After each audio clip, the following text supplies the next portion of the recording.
ನಿಮ್ಮ news room ಪ್ರತಿದಿನ ರಾತ್ರಿ 9 ಗಂಟೆಗೆ.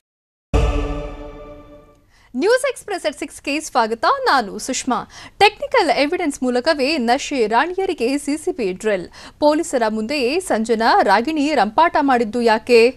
ಕೊನೆಗೂ ಸೇಡಿಗೆ ಬಿದ್ದು ಕಂಗನಾಳ ಕಟ್ಟಡ ಕೆಡವಿದ ಮಹಾ ಸರ್ಕಾರ. ಇದೆಲ್ಲವನ್ನು ನೋಡೋಣ.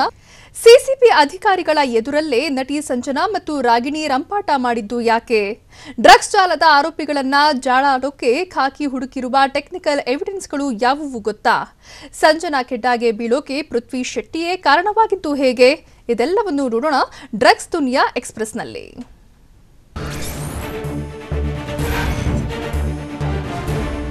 ಸ್ಯಾಂಡಲ್ವುಡ್ ನಶೆ ನಂಟಿನ ಕೇಸ್ನಲ್ಲಿ ಲಾಕ್ ಆಗಿರುವ ಆರೋಪಿಗಳ ಟೆಕ್ನಿಕಲ್ ಎವಿಡೆನ್ಸ್ ಸಿಸಿಬಿ ಕೈ ಸೇರಿವೆ. ನಟಿ ರಾಗಿಣಿ, ರಾಹುಲ್, ರವಿಶಂಕರ್ ಮೊಬೈಲ್ ಡೇಟಾಗಳು ರಿಟ್ರೀವ್ ಆಗಿದ್ದು, ಡಿಲೀಟ್ ಮಾಡಿದ ಮೆಸೇಜ್ ಮತ್ತು ಫೋಟೋ ಹಾಗೂ ವಿಡಿಯೋಗಳನ್ನು ಮತ್ತೆ ಪಡೆಯಲಾಗಿದೆ. ಸಿಸಿಬಿ ಕೈ ಸೇರಿದ ಮಾಹಿತಿ ಆಧರಿಸಿ ಅಧಿಕಾರಿಗಳು ಆರೋಪಿಗಳ ವಿಚಾರಣೆ ನಡೆಸುತ್ತಿದ್ದಾರೆ.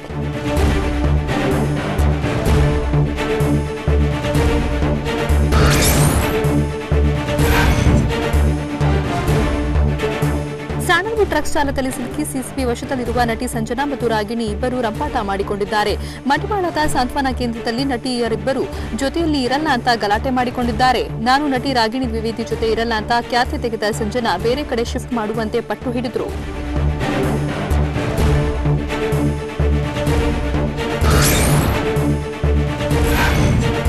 ನಟಿ ಸಂಜನಾ ಡ್ರಗ್ಸ್ ವ್ಯವಹಾರ ನಡೆಸಿರುವ ಬಗ್ಗೆ ತನಿಖೆ ವೇಳೆ ಬಯಲಾಗಿದ್ದು ಮತ್ತಷ್ಟು ಸಂಕಷ್ಟ ಬಂದಿದೆ. ಸಂಜನಾ ಮಲಯಾಳಂ ಚಿತ್ರವೊಂದರಲ್ಲಿ ನಟಿಸಿದ್ರು. ಈ ವೇಳೆ ನಯಾಜ್ನ ಪರಿಚಯವಾಗಿತ್ತು. ಬಳಿಕ ಹಲವು ಬಾರಿ ಬೆಂಗಳೂರಿಗೆ ನಯಾಜ್ ಭೇಟಿ ನೀಡಿದ್ದ. ಸಿಸಿಬಿ ವಿಚಾರಣೆ ವೇಳೆ ಮಾಹಿತಿ ನೀಡಿರುವ A13 ನಯಾಜ್ ಫ್ಯಾಷನ್ ಶೋಗಳಲ್ಲಿ ಜಡ್ಜ್ ಆಗಿದ್ದ. ಪಾರ್ಟಿಗಳಲ್ಲಿ ಡ್ರಗ್ಸ್ ವ್ಯವಹಾರದಲ್ಲಿ ನಯಾಜ್ ಸಂಜನಾ ಪಾರ್ಟ್ನರ್ ಆಗಿದ್ದಂತೆ.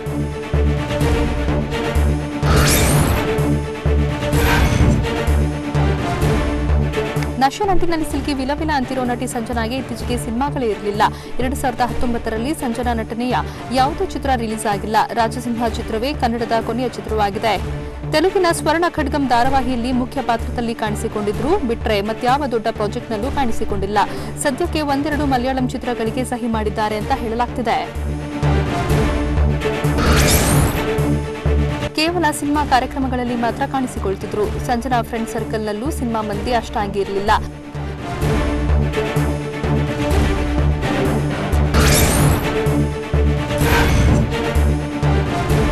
ಡ್ರಗ್ಸ್ ಜಾಲದಲ್ಲಿ ಮಗಳು ಸಂಜನಾ ಯಾವಾಗ ಸಿಲುಕಿಕೊಂಡ್ಲೋ ಅವರ ತಾಯಿ ತುಂಬಾ ಬೇಸರಗೊಂಡಿದ್ದಾರೆ. ಮಗಳು ಅರೆಸ್ಟ್ ಆಗ್ತಿದ್ದಂತೆ ಬೇಸರದಿಂದ ಇಂದಿರಾನಗರ ಮನೆ ಬಿಟ್ಟು ಹೋಗಿದ್ದಾರೆ. ದೇವನಹಳ್ಳಿಯಲ್ಲಿರುವ ಸಂಜನಾ ತಾಯಿ ತಮ್ಮನ ಮನೆಗೆ ಹೋಗಿದ್ದಾರೆ. ಇತ್ತ ಮಗಳನ್ನ ನೋಡೋಕೆ ಸಿಸಿಬಿ ಅಧಿಕಾರಿಗಳು ಬಿಡದೇ ಇದ್ದಿದ್ರಿಂದ ಸಂಜನಾ ತಾಯಿ ಬೇಸರಗೊಂಡಿದ್ರು.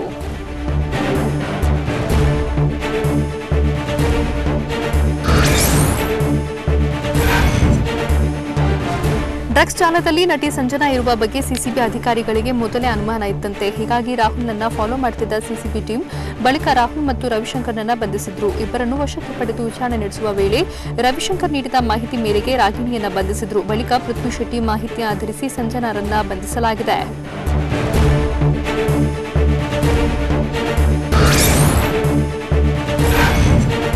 ನಶೆ ಲೋಕದ ಕೇಸ್ನಲ್ಲಿ ಯಾವಾಗ ತನ್ನ ಹೆಸರು ಕೇಳಿ ಬಂತು ಆಗ್ಲೇ ಎಚ್ಚೆತ್ತ ಸಂಜನಾ ಸಾಕ್ಷಿ ನಾಶಪಡಿಸಿದ್ದಾರೆ ಅಂತ ಹೇಳಲಾಗಿದೆ. ಮೊಬೈಲ್ನಲ್ಲಿದ್ದ ವಾಟ್ಸ್ಆಪ್ ಮೆಸೇಜ್ಗಳನ್ನೆಲ್ಲ ಡಿಲೀಟ್ ಮಾಡುತ್ತಿದ್ದಾರಂತೆ.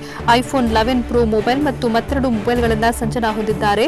ಮೊಬೈಲ್ ಸೀಸ್ ಮಾಡಿ ಪೊಲೀಸರು ಪರಿಶೀಲನೆ ನಡೆಸಿದಾಗ ಸಾಕ್ಷಿ ನಾಶವಾಗಿರುವುದು ದೃಢವಾಗಿದೆ.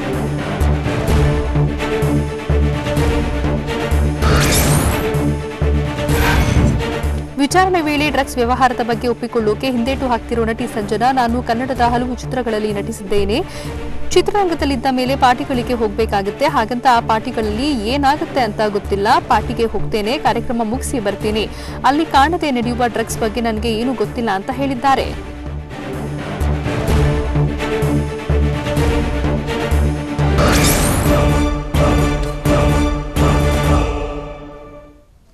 ರೂಮ್ನಲ್ಲಿ ಲೈಟ್ ಆಫ್ ಮಾಡೋದಕ್ಕೂ ಕಿರಿಕ್ ಮಾಡಿಕೊಂಡ್ರ ರಾಗಿಣಿ ಮತ್ತು ಸಂಜನಾ. ನನ್ನ ಹೆಂಡತಿ ಬಿಟ್ರೆ ಬೇರೆ ಯಾರೂ ಗೊತ್ತಿಲ್ಲ ಅಂತ ಹೇಳಿದ ಸಚಿವರು ಯಾರು? ನಶೆ ರಾಣಿಯರ ಮೊಬೈಲ್ನಲ್ಲಿ ದಾಖಲಾದ ಸ್ಫೋಟಕ ಅಂಶಗಳಾದ್ರೂ ಏನು? ಇದೆಲ್ಲವನ್ನು ನೋಡೋಣ ಬೆಂಗಳೂರು ನ್ಯೂಸ್ ಎಕ್ಸ್‌ಪ್ರೆಸ್‌ನಲ್ಲಿ.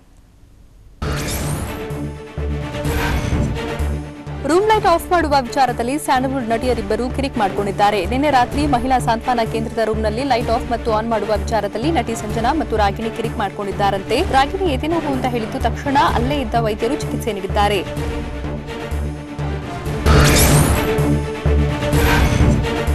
ಸಿಸಿಬಿ ವಶದಲ್ಲಿರುವ ನಟಿ ರಾಗಿಣಿ ವಿಚಾರಣೆ ವೇಳೆ ಸದಾ ಒಂದಲ್ಲ ಒಂದು ಆರೋಪಗಳನ್ನು ಮಾಡ್ತಾನೆ ಇದ್ದಾರಂತೆ. ಸಂಜನಾ ಮತ್ತು ರಾಗಿಣಿ ಒಂದೇ ರೂಮ್ನಲ್ಲಿ ಇರೋದ್ರಿಂದ ಇಬ್ಬರು ಪರಸ್ಪರ ಕಿರಿಕ್ ಮಾಡಿಕೊಂಡಿದ್ದು ಬಳಿಕ ಬುಕ್ ಓದುತ್ತಾ ಕುಳಿತಿದ್ರಂತೆ. ರಾಗಿಣಿ ಸಂಜನಾ ಕೊಠಡಿಯೊಳಗೆ ಮಹಿಳಾ ಸಿಬ್ಬಂದಿ ವಾಸ್ತವ್ಯ ಹೂಡಿದ್ದು ರಾಗಿಣಿ ಒಂದಲ್ಲ ಒಂದು ಕಂಪ್ಲೇಂಟ್ ಮಾಡ್ತಿರುವುದು ಸಿಬ್ಬಂದಿಗೆ ದೊಡ್ಡ ತಲೆನೋವಾಗಿದೆ.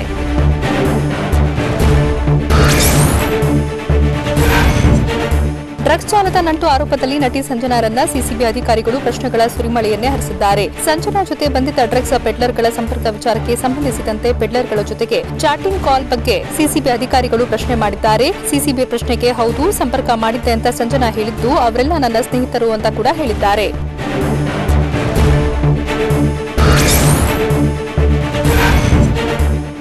ನಶೆ ಜಾಲದಲ್ಲಿ ಸ್ಯಾಂಡಲ್ವುಡ್ ನಟಿಯರು ಸಿಕ್ಕಿಬಿದ್ದಿರುವ ಬಗ್ಗೆ ಪ್ರತಿಕ್ರಿಯಿಸಿರುವ ವಸತಿ ಸಚಿವ ವಿ ಸೋಮಣ್ಣ, ನನಗೆ ಸಂಜನಾ ಮತ್ತು ರಾಗಿಣಿ ಯಾರು ಅನ್ನೋದೇ ಗೊತ್ತಿಲ್ಲ. ನನಗೆ ನನ್ನ ಶ್ರೀಮತಿ ಬಿಟ್ಟು ಬೇರೆ ಯಾರೂ ಗೊತ್ತಿಲ್ಲ. ನಾನು ಆ ವಿಚಾರದಲ್ಲಿ ಬೋರ್ಡ್ 0 ಅಂತ ಹೇಳಿದ್ದಾರೆ. ಡ್ರಗ್ಸ್ ಜಾಲದಲ್ಲಿ ಜಮೀರ್ ಹೆಸರು ಕೇಳಿ ಬಂದಿದ್ದು ಕಾನೂನಿಗಿಂತ ಯಾರೂ ದೊಡ್ಡವರಲ್ಲ. ಯಾರೇ ತಪ್ಪು ಮಾಡಿದ್ರೂ ಕ್ರಮ ಕೈಗೊಳ್ಳಬೇಕು ಅಂತ ಹೇಳಿದ್ರು.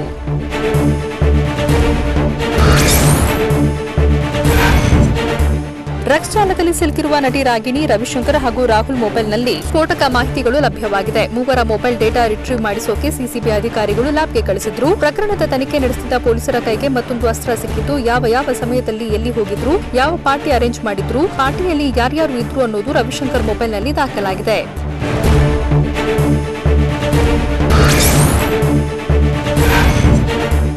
ಕನ್ನಡ ಚಿತ್ರರಂಗಕ್ಕೆ ಡ್ರಗ್ಸ್ ಜಾಲದಿಂದ ಕಳಂಕ ಎದುರಾಗಿದೆ. ಈ ಬಗ್ಗೆ ಮಾತನಾಡಿರುವ ಹ್ಯಾಟ್ರಿಕ್ ಹೀರೋ ಶಿವರಾಜ್ ಕುಮಾರ್, ಚಿತ್ರರಂಗದಲ್ಲಿನ ಡ್ರಗ್ಸ್ ಬೆಳವಣಿಗೆ ಬಗ್ಗೆ ಏನೂ ಮಾತನಾಡಲ್ಲ. ಅದು ಬೆಳವಣಿಗೆ ಆಗ್ತಿದೆ ಆಗ್ಲಿ, ನಾವು ಈಗ ಮಾತನಾಡೋಕೆ ಆಗಲ್ಲ. ಎಲ್ಲದಕ್ಕೂ ದೇವ್ರು ಅಂತ ಒಬ್ಬನಿದ್ದಾನೆ, ಇನ್ವೆಸ್ಟಿಗೇಷನ್ ನಡೀಲಿ ಅಂತ ಹೇಳಿದ್ರು.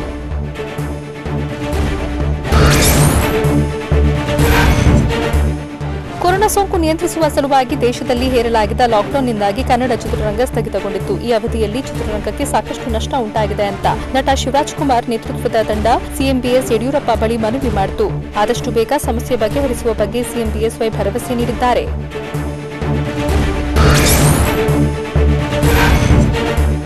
ಮಳೆ ಬಂದರೆ ಸಾಕು ಬೆಂಗಳೂರಿನ ಕೆಲ ಏರಿಯಾಗಳು ನದಿಗಳಂತಾಗಿ ಬಿಡುತ್ತೆ. ಅದರಲ್ಲೂ ನಿನ್ನೆ ಸುರಿದ ಭಾರೀ ಮಳೆಯಿಂದಾಗಿ ಸಹಕಾರ ನಗರದ ರಸ್ತೆಯೊಂದು ಸಂಪೂರ್ಣ ನೀರಿನಿಂದಲೇ ತುಂಬಿ ಹೋಗಿತ್ತು. ಇನ್ನು ಅಗ್ರ ಹೊರಮಾವಿನಲ್ಲೂ ಇದೇ ರೀತಿ ಮನೆಗಳಿಗೆ ನೀರು ನುಗ್ಗುವ ಮಟ್ಟಕ್ಕೆ ರಸ್ತೆಯಲ್ಲಿ ನೀರು ನಿಂತಿತ್ತು. ಸಂಜೆ ನಗರದಲ್ಲಿ ಮರವೊಂದು ಉರುಳಿ ಬಿದ್ದಿದ್ದು ಅವಾಂತರವೇ ಸೃಷ್ಟಿಯಾಗಿತ್ತು. ಬೆಂಗಳೂರಿನಲ್ಲಿ ಇಡೀ ರಾತ್ರಿ ಸುರಿದ ಮಳೆಯಿಂದಾಗಿ ಭಾರೀ ಅವಾಂತರವೇ ಸೃಷ್ಟಿಯಾಗಿದೆ. ರಾಯಲ್ ಎನ್ಕ್ಲೇವ್ ಬಡಾವಣೆ, ಗುಂಡಪಾಲಯೋಟ್, ರುಕ್ಮಿಣಿ ನಗರ, ಚಿಕ್ಕಬಾಣಾವರ, ದಾಸಪ್ಪನಪಾಳ್ಯ ಸೇರಿದಂತೆ ಹಲವೆಡೆ ಮನೆಗಳಿಗೆ ನೀರು ನುಗ್ಗಿದೆ. ರಸ್ತೆ ಬದಿ ನಿಲ್ಲಿಸಿರುವ ಕಾರು, ಬೈಕ್ಗಳು ಮುಳುಗಡೆಯಾಗಿದ್ದರೆ ಮನೆಗಳಲ್ಲಿದ್ದ ಅಪಾರ ಪ್ರಮಾಣದ ವಸ್ತುಗಳಿಗೆ ಹಾನಿಯಾಗಿದೆ.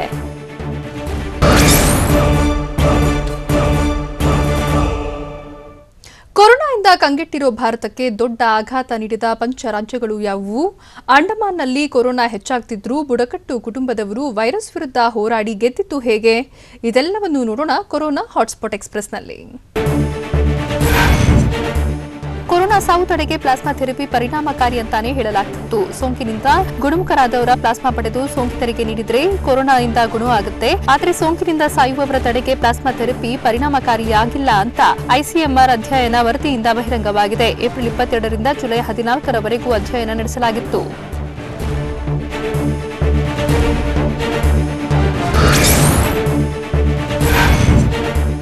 ಕೊರೋನಾ ವೈರಸ್ ವಿರುದ್ಧದ ಲಸಿಕೆ ಸಂಶೋಧನೆಯ ಪ್ರಯೋಗಕ್ಕೆ ಮತ್ತೆ ಹಿನ್ನಡೆಯಾಗಿದೆ. ಆಸ್ಟ್ರಾಜೆನಿಕ್ ಕಂಪನಿಯಿಂದ 3ನೇ ಹಂತದ ವೈದ್ಯಕೀಯ ಪ್ರಯೋಗಕ್ಕೆ ತಡೆ ನೀಡಲಾಗಿದೆ. ಲಸಿಕೆ ಪ್ರಯೋಗದಲ್ಲಿ ಭಾಗಿಯಾಗಿದ್ದ ವ್ಯಕ್ತಿಯಲ್ಲಿ ಮತ್ತೆ ರೋಗ ಕಾಣಿಸಿಕೊಂಡಿದೆ. ಆದರೆ ಯಾವ ಕಾಯಿಲೆ ಅನ್ನೋದು ಇನ್ನೂ ಸ್ಪಷ್ಟವಾಗಿಲ್ಲ. ಹೀಗಾಗಿ ಸ್ವಪ್ರೇರಣೆಯಿಂದ 3ನೇ ಹಂತದ ಲಸಿಕೆ ಪ್ರಯೋಗವನ್ನು ಆಸ್ಟ್ರಾಜೆನಿಕ್ ನಿಲ್ಲಿಸಿದೆ. ಕೊರೋನಾ ಸೋಂಕಿನಿಂದ ನಲುಗಿ ಹೋಗಿರುವ ಭಾರತದಲ್ಲಿ ಸೋಂಕಿನ ಸುನಾಮಿಯೇ ಎದ್ದಿದೆ. ದೇಶದಲ್ಲಿ ಇದೀಗ 43,70,129 ಜನರಿಗೆ ವೈರಸ್ ಹೋಗಿದೆ. 73,890 ಜನ ಜೀವ ಕಳ್ಕೊಂಡಿದ್ದಾರೆ. 33 ಲಕ್ಷಕ್ಕೂ ಅಧಿಕ ಜನ ವೈರಸ್ ವಿರುದ್ಧ ಹೋರಾಡಿ ಗುಣಮುಖರಾಗಿದ್ದಾರೆ. ಕಳೆದ 24 ಗಂಟೆಯಲ್ಲಿ 89,706 ಜನರಿಗೆ ಕೊರೋನಾ ದೃಢಪಟ್ಟಿದ್ದು ಒಂದೇ ದಿನದಲ್ಲಿ 1,115 ಜನ ಬಲಿಯಾಗಿದ್ದಾರೆ.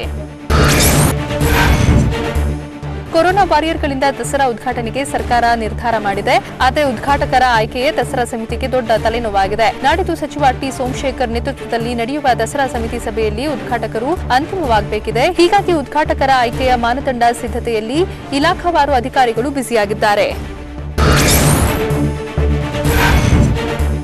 ಸಚಿವ ಕೆಎಸ್ ಈಶ್ವರಪ್ಪ ಕೊರೋನಾ ವಿರುದ್ಧ ಗೆಲುವು ಸಾಧಿಸಿದ್ದಾರೆ. ಸೋಂಕು ದೃಢಪಟ್ಟ ಹಿನ್ನೆಲೆ ಸಚಿವ ಕೆಎಸ್ ಈಶ್ವರಪ್ಪ ಬೆಂಗಳೂರಿನ ಮಣಿಪಾಲ್ ಆಸ್ಪತ್ರೆಗೆ ದಾಖಲಾಗಿದ್ರು. ಇದೀಗ ಕೊರೋನಾ ಟೆಸ್ಟ್ನಲ್ಲಿ ನೆಗೆಟಿವ್ ಬಂದಿದ್ದು ಆಸ್ಪತ್ರೆಯಿಂದ ಡಿಸ್ಚಾರ್ಜ್ ಆಗಿದ್ದಾರೆ.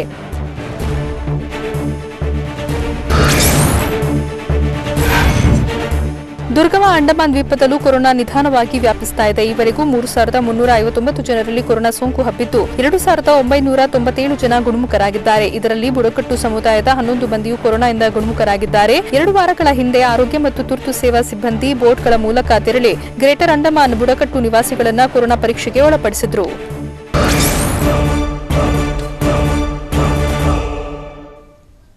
ನಶೆ ನಂಟಿನಲ್ಲಿ ಅಂಧರಾಗಿರೋ ರಾಗಿಣಿ ಯಾವ್ಯಾವ ಪಕ್ಷಗಳ ಪರ ಪ್ರಚಾರ ಮಾಡಿದ್ರು ಗೊತ್ತಾ? ಅಧಿಕಾರಿಗಳ ವಿರುದ್ಧ ಸಿಡಿದಿದ್ದು ಯಾಕೆ ಸಚಿವ? ಚಂದ್ರವಳ್ಳಿ ಕೆರೆ ಕೋಡಿ ಬಿದ್ದಿದ್ದು ಹೇಗೆ? ಇಂಥ ಕೌತುಕದ ಸುದ್ದಿಗಳನ್ನು ನೋಡೋಣ ಸ್ಟೇಟ್ ನ್ಯೂಸ್ ಎಕ್ಸ್‌ಪ್ರೆಸ್‌ನಲ್ಲಿ.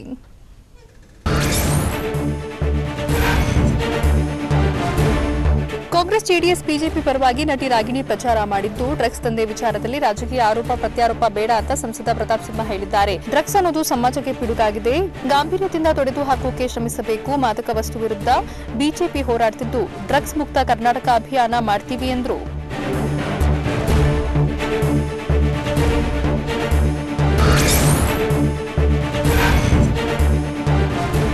ಕಾಂಗ್ರೆಸ್ ಶಾಸಕರಾಗಲಿ ಬಿಜೆಪಿ ಮಂತ್ರಿಗಳಾಗಿರಲಿ ಡ್ರಗ್ಸ್ ದಂಧೆಯಲ್ಲಿ ಭಾಗಿಯಾದವರನ್ನ ಒದ್ದು ಒಳಗೆ ಹಾಕಿ ಅಂತ ಬಿಜೆಪಿ ಶಾಸಕ ಅಪ್ಪಚ್ಚು ರಂಜನ್ ಕಿಡಿಕಾರಿದ್ದಾರೆ. ಅಲ್ಲದೆ 5 ಸಿನಿಮಾ ಮಾಡಿದವರೆಲ್ಲ ಕೋಟಿ ಆಸ್ತಿ ಹೊಂದಿದ್ದಾರೆ.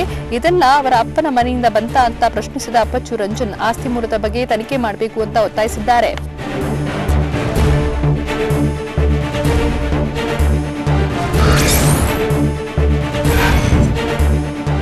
ಸಾಣಲ್ಪುರ್ಗೆ ಡ್ರಗ್ಸ್ ದಂಧೆ ಲಿಂಕ್ ವಿಚಾರ ಬಯಲಿಗೆ ಬರ್ತಿದ್ದಂತೆ ನಶೆ ಮುಕ್ತ ಭಾರತಕ್ಕಾಗಿ ಎಬಿವಿಪಿ ಸಂಕಲ್ಪ ಮಾಡಿದೆ.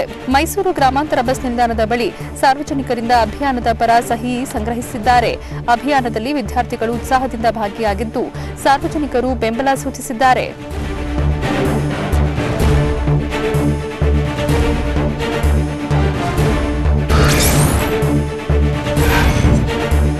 ಕೋಲಾರದ ಕೆಜಿಎಫ್ನಲ್ಲಿ ಸುಮಾರು 1 ಕೋಟಿ ರೂಪಾಯಿ ಮೌಲ್ಯದ ಗಾಂಜಾ ವಶಕ್ಕೆ ಪಡೆದ ಪ್ರಕರಣಕ್ಕೆ ಸಂಬಂಧಿಸಿದಂತೆ ಕೆಜಿಎಫ್ಗೆ ಕೇಂದ್ರ ವಲಯ ಐಜಿಪಿ ಸೀಮಂತ್ ಕುಮಾರ್ ಸಿಂಗ್ ಭೇಟಿ ನೀಡಿದರು. ರೌಡಿ ತಂಗಂ ಸಹೋದರ ಜೋಸೆಫ್ ಮನೆಯಲ್ಲಿ 185 ಕೆಜಿ ಗಾಂಜಾ ವಶಕ್ಕೆ ಪಡೆದಿದ್ದು ಜೋಸೆಫ್ ಹಾಗೂ ಮತ್ತೋರ್ವ ಆರೋಪಿಯನ್ನ ಬಂಧಿಸಲಾಗಿದೆ. ಆರೋಪಿಗಳು ರಾಜ್ಯದ ವಿವಿಧ ಭಾಗಗಳಿಗೆ ಸೇರಿದಂತೆ ಹೊರ ರಾಜ್ಯಗಳಿಗೂ ಗಾಂಜಾ ಸರಬರಾಜು ಮಾಡುತ್ತಿದ್ರು ಅಂತ ಹೇಳಲಾಗಿದೆ.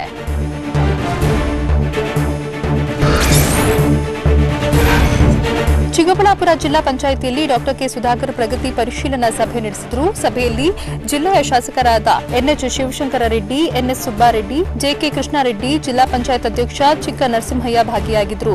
ಇದೇ ವೇಳೆ ಗ್ರಾಮೀಣ ಆಶ್ರಯ ನಿವೇಶನ ಯೋಜನೆಯಡಿ ನಿರ್ಲಕ್ಷ್ಯ ತೋರಿದ ಅಧಿಕಾರಿಗಳ ವಿರುದ್ಧ ಗರಂ ಆದ ಸಚಿವ ಡಾಕ್ಟರ್ ಕೆ ಸುಧಾಕರ್ ಕ್ರಮ ಕೈಗೊಳ್ಳುವಂತೆ ಜಿಲ್ಲಾ ಪಂಚಾಯಿತಿ ಸಿಇಒಗೆ ಸೂಚನೆ ಕೊಟ್ಟರು.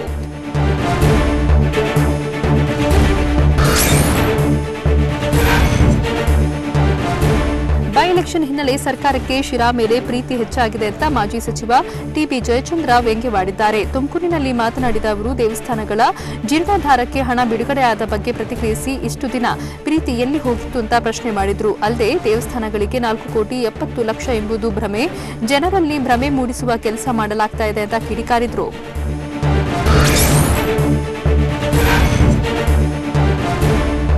ವಿಜಯಪುರ ಶಾಸಕ ಬಸವನಗೌಡ ಪಾಟೀಲ್ ಯತ್ನಾಳ್ಗೆ ಜೀವ ಬೆದರಿಕೆ ಆರೋಪ ಪ್ರಕರಣಕ್ಕೆ ಸಂಬಂಧಿಸಿದಂತೆ ಮುದ್ದೇಬಿಹಾಳ ಪಟ್ಟಣದಲ್ಲಿ ಪ್ರತಿಭಟನೆ ನಡೆಸಲಾಯಿತು. ಜಿಲ್ಲಾ ಪಂಚಾಯತ್ ಉಪಾಧ್ಯಕ್ಷ ಪ್ರಭು ದೇಸಾಯಿ ನೇತೃತ್ವದಲ್ಲಿ ಪ್ರತಿಭಟನಾಕಾರರು ಸಮಗ್ರ ತನಿಖೆಗೆ ಒತ್ತಾಯಿಸಿದರು. ಇದೇ ವೇಳೆ ತಹಸೀಲ್ದಾರ್ ಮೂಲಕ ಸರ್ಕಾರಕ್ಕೆ ಮನವಿ ಸಲ್ಲಿಸಲಾಯಿತು.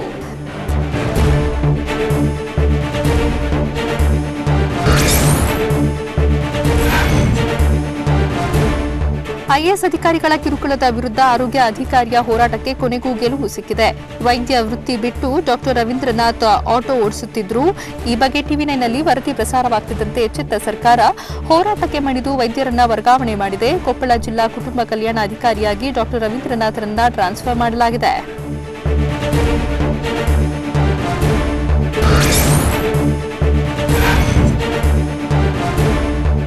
ಕೋಟೆನಾಡು ಚಿತ್ರದುರ್ಗದಲ್ಲಿ ಇಡೀ ರಾತ್ರಿ ಭಾರೀ ಮಳೆಯಾಗಿದೆ. ಇದರಿಂದ ಐತಿಹಾಸಿಕ ಚಂದ್ರವಳ್ಳಿ ಕೆರೆ ಕೋಡಿ ಬಿದ್ದಿದೆ. ಸುಂದರ ಗಿರಿಧಾಮಗಳ ಮಧ್ಯೆ ಇರುವ ಚಂದ್ರವಳ್ಳಿ ಕೆರೆಯ ಸೊಬಗು ನೋಡೋಕೆ ನೂರಾರು ಜನರು ಆಗಮಿಸುತ್ತಿದ್ದಾರೆ. ಅಲ್ಲದೆ ಜಿಲ್ಲೆಯ ವಿವಿಧೆಡೆ ಧಾರಾಕಾರ ಮಳೆಯಾಗಿದ್ದು ಕೆರೆ, ಚೆಕ್ ಡ್ಯಾಂಗಳು ಭರ್ತಿಯಾಗಿವೆ. ಹಳ್ಳ ಕೊಳ್ಳಗಳೆಲ್ಲ ತುಂಬಿ ಹರಿತಿದೆ.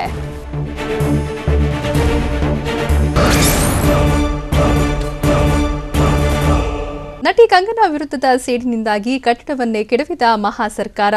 ರಿಯಾ ಚಕ್ರವರ್ತಿ ಶಿಫ್ಟ್ ಆಗಿದ್ದು ಯಾವ ಜೈಲಿಗೆ? ಶಾಲಾ ಕಾಲೇಜುಗಳಿಗಿರೋ ಸರ್ಕಾರದ ಹೊಸ ಮಾರ್ಗಸೂಚಿಯಲ್ಲಿ ಏನೇನಿದೆ? ಇದೆಲ್ಲವನ್ನು ನೋಡೋಣ ನ್ಯಾಷನಲ್ ನ್ಯೂಸ್ ಎಕ್ಸ್‌ಪ್ರೆಸ್‌ನಲ್ಲಿ. ಸುಶಾಂತ್ ಸಿಂಗ್ಗೆ ಡ್ರಗ್ಸ್ ನೀಡಿದ ಆರೋಪ ಪ್ರಕರಣದಲ್ಲಿ ಬಂಧಿಯಾಗಿರುವ ನಟಿ ರಿಯಾ ಚಕ್ರವರ್ತಿಗೆ ಸೆಪ್ಟೆಂಬರ್ 22ರವರೆಗೂ ನ್ಯಾಯಾಂಗ ಬಂಧನಕ್ಕೆ ಒಪ್ಪಿಸಲಾಗಿದೆ. ನಿನ್ನೆ ರಾತ್ರಿ ಎನ್ಸಿಪಿ ಕಚೇರಿಯಲ್ಲಿಯೇ ಇದ್ದ ರಿಯಾನ್ನ ಬೆಳಗ್ಗೆ 11 ಗಂಟೆಗೆ ಬೈಕುಲಾ ಜೈಲ್ಗೆ ಸ್ಥಳಾಂತರ ಮಾಡಲಾಯಿತು. ಜಾಮೀನಿಗಾಗಿ ನಟಿ ರಿಯಾ ಚಕ್ರವರ್ತಿ ಪರ ವಕೀಲರು ಅರ್ಜಿ ಸಲ್ಲಿಸಿದ್ದಾರೆ.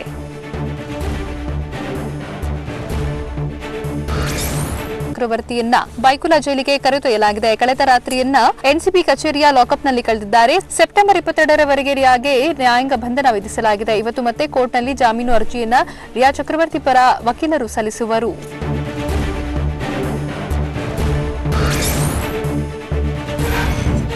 ಪ್ರಧಾನಿ ನರೇಂದ್ರ ಮೋದಿ ಮಧ್ಯಪ್ರದೇಶದ ಬೀದಿ ಬದಿ ವ್ಯಾಪಾರಿಗಳ ಜೊತೆಗೆ ಸಂವಾದ ನಡೆಸಿದ್ರು.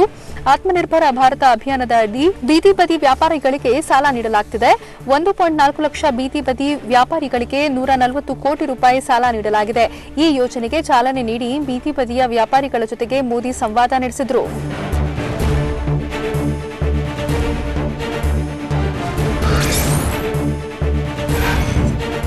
ಇತ್ತೀಚೆಗೆ ಫ್ರಾನ್ಸ್ನಿಂದ ಭಾರತದ ಅಂಬಾಲಾ ವಾಯುನೆಲೆಗೆ ಬಂದು ಇಳಿದಿರುವ 5 ರಫೇಲ್ ಯುದ್ಧ ವಿಮಾನಗಳು ಗುರುವಾರ ಭಾರತೀಯ ವಾಯುಪಡೆಗೆ ಅಧಿಕೃತವಾಗಿ ಸೇರ್ಪಡೆಯಾಗಲಿವೆ. ರಾಜನಾಥ್ ಸಿಂಗ್, ಫ್ರಾನ್ಸ್ನ ರಕ್ಷಣಾ ಸಚಿವೆ ಕಾರ್ಯಕ್ರಮದಲ್ಲಿ ಭಾಗಿಯಾಗುತ್ತಾರೆ. 5 ರಫೇಲ್ ಭಾರತದ ವಾಯುಪಡೆಗೆ ಅಧಿಕೃತ ಸೇರ್ಪಡೆಯಾಗಲಿವೆ. ಇನ್ನು 5 ರಫೇಲ್ ಫ್ರಾನ್ಸ್ನಲ್ಲಿ ಪೈಲಟ್ಗಳ ತರಬೇತಿಗೆ ಬಳಕೆ ಆಗುತ್ತಿವೆ.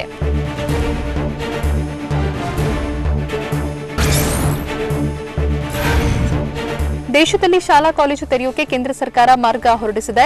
ಸೆಪ್ಟೆಂಬರ್ 21ರಿಂದ 9ರಿಂದ 12ನೇ ತರಗತಿ ತೆರೆಯೋಕೆ ಅವಕಾಶ ನೀಡಲಾಗಿದೆ. ವಿದ್ಯಾರ್ಥಿಗಳು ಸ್ವಪ್ರೇರಣೆಯಿಂದ ಶಾಲಾ ಕಾಲೇಜುಗಳಿಗೆ ಭೇಟಿ ನೀಡಿ ಶಿಕ್ಷಕರ ಮಾರ್ಗದರ್ಶನ ಪಡೆಯಬಹುದು. ಪೋಷಕರ ಒಪ್ಪಿಗೆ ಕೂಡ ಅಗತ್ಯ. ಶಾಲಾ ಕಾಲೇಜುಗಳಲ್ಲಿ 50% ವಿದ್ಯಾರ್ಥಿಗಳು ಮಾತ್ರ ಇರಬೇಕು ಅಂತ ಮಾರ್ಗಸೂಚಿಯಲ್ಲಿ ಹೇಳಲಾಗಿದೆ.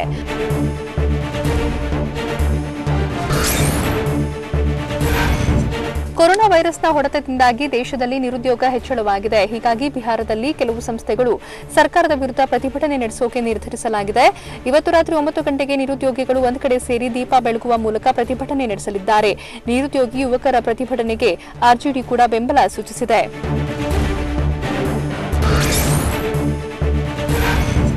ನಟ ಸುಶಾಂತ್ ಸಿಂಗ್ ಸಾವಿನ ಕೇಸ್ನ ತನಿಖೆ ಬಗ್ಗೆ ಮಾತನಾಡಿದ ನಟಿ ಕಂಗನಾ ರನಾವತ್ ವಿರುದ್ಧ ಮಹಾರಾಷ್ಟ್ರ ಸರ್ಕಾರ ಸಿಡಿದೆದ್ದಿದೆ.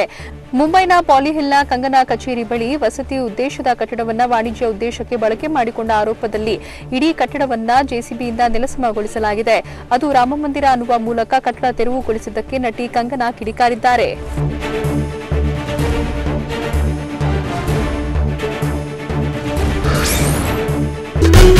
ನಮ್ಮೂರು ಪ್ರತಿದಿನ ರಾತ್ರಿ 8 ಗಂಟೆಗೆ TV9ನಲ್ಲಿ ಮಾತ್ರ.